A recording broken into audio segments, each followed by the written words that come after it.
So here, if you look at the industry of the semiconductor business here, there are different business model. One business model is called foundry, and foundry is just to fabricate the chips. Foundry will not do the design. Okay, the circuit design or your computer architecture design will not be done by the foundry. Foundry will only be responsible for the fabrication, chip fabrication. And another business model is called fabless or design house. So the design house is going to design your architecture, design your circuits, and then the final product of the fabless design house is the layout of the chip. You send the layout from the foundry, from the fabless design house to the foundry, and foundry will fabricate that. So you know the leading foundry today is TSMC in Taiwan, which produce more than 50% of the chips in the world. And fabless companies, you know, representative companies like Qualcomm, Broadcom, Marvell, NVIDIA, and so on. So those are the fabless. And we also are seeing who joined this fabless design house recently in the past 2 or 3 years. Google, Facebook. You may not notice that, but the software companies are building the silicon design team, and I know many of my friends are working for Google and Facebook to design the chips. So they are going to join this fabless design house because they want to build their own processors, and they're going to use the TSMC or other foundries for the fabrication. So this is fabless and foundry. They have to work very closely. And the third group here is so-called this IDM. So basically, it's for these IDMs, they are going to do everything by themselves. And the typical example here is Intel and Samsung. You know, those are two giants in this business. So they can do everything. And also Intel and Samsung may offer some foundry business. They can also take the designs from others and do the fabrication. And IBM used to do this IDM model, but recently, you know, IBM is moving towards software company. So IBM sold the foundry business to the global foundry. And there's a special group for the memory companies. So those are for the memory devices we talk about, like the DRAM and flash, NAND flash. So those are the major players in the memory business. Samsung, of course, is number one in the memory business. And also there's the SanDisk, recently acquired by Western Digital and Toshiba. And SK Hynix is another Korean company. And Intel and Micron also jointly developed the NAND flash. So here is the landscape of the industry, and you see those companies in different categories.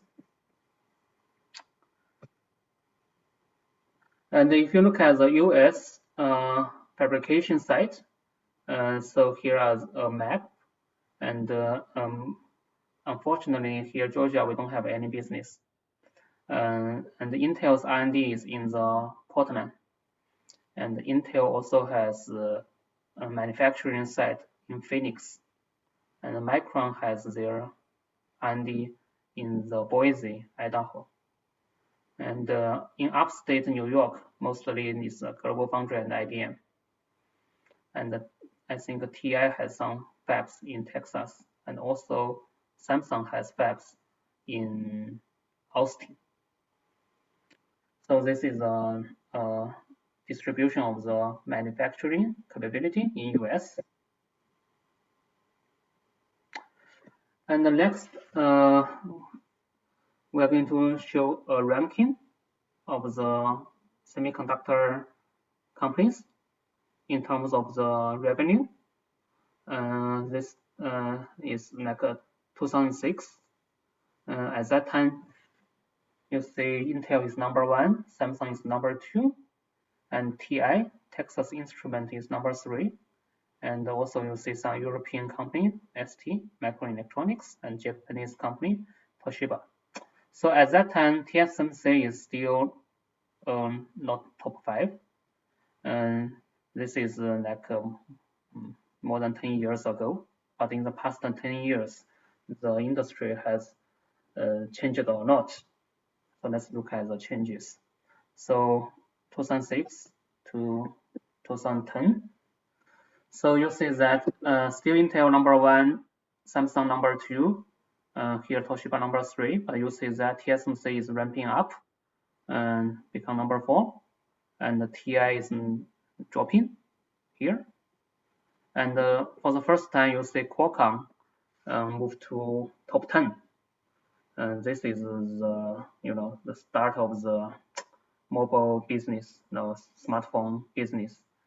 So Qualcomm is entering this top 10. And here you see Hynix and Micron are the memory companies. And then 2014, you see some changes, but still Intel is number 1, Samsung is number 2, and TSMC is number 3, and Qualcomm is number 4. So you see you know the reason, because 2014, is the peak of the smartphone tablets business, and most of those, made by Qualcomm and designed by Qualcomm and fabricated by TSMC. So they have very good revenue. And also you see the memory companies like Micron and SK Hynix here, because most of those electronic products you are using today, like smartphone, tablets, require a lot of SSD for your data storage. You have that 64 gigabyte, 128 gigabytes. So you have that. So that's why a lot of business for the memory companies as well.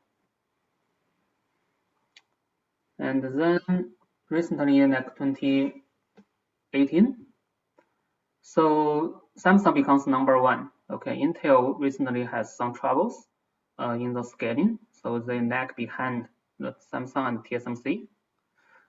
So Intel is not doing very well in the recent few years.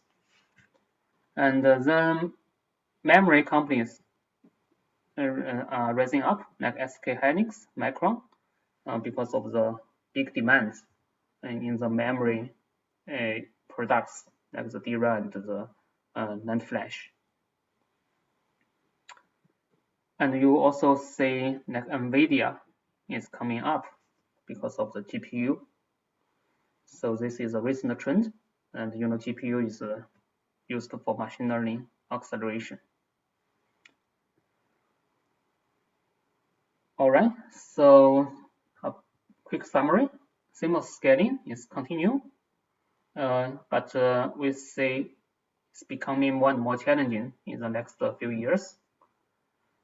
FinFET structure is a major breakthrough in the last few years, which help with the short channel effect.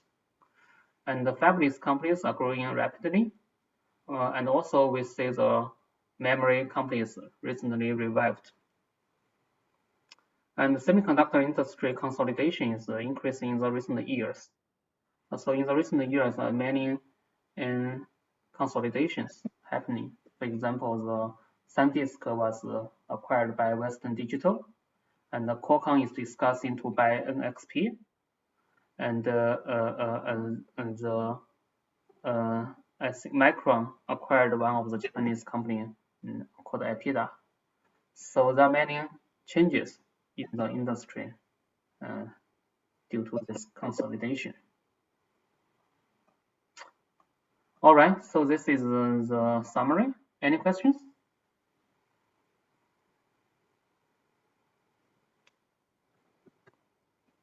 Okay, so if no, then let's stop here.